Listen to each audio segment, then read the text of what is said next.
像这种情况，客户不让拆就要先报价，你会怎么报？先看一下这里就可以报价了。刹车油剩下不多，基本确定就是刹车分泵漏油了。一来二去，价钱谈好，包工包料3斤羊肉，这边的行情差不多了，开工。你看，现在将刹车骨拆了出来，证据确凿，就是刹车分泵漏油了。有经验、有技术就有饭吃。现在由拆装大师上场，统统现货安排，背面就2颗固定螺丝，10来分钟完成任务。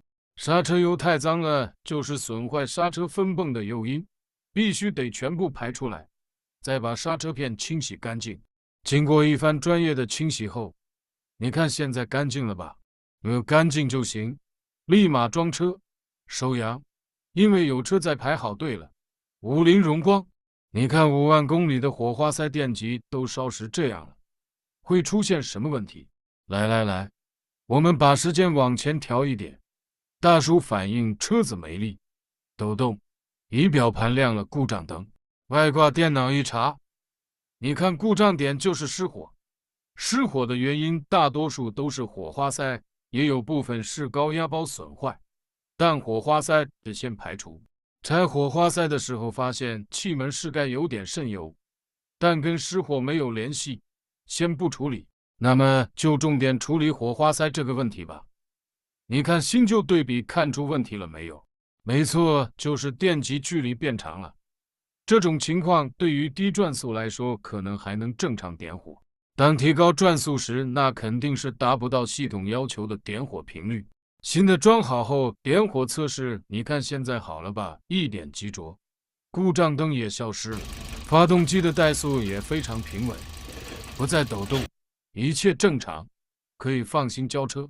你看修车就是这样朴素无华，2、3个工具就能完成任务了。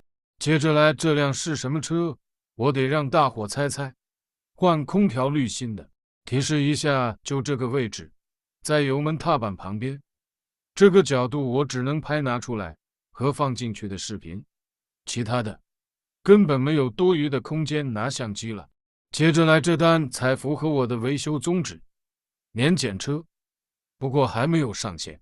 小哥也是懂行情规则的，看见2个尾灯都破了，肯定不让过，就先过来换新。依我看都破成这样了，还舍不得换，要不是要年检了，我估计他都不换。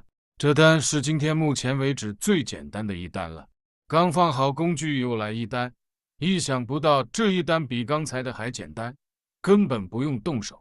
大哥是来买东西的，就是一瓶去污蜡。这边树下停车的比较多，经常会有人买这玩意清洁车上的塑胶，得备一点货。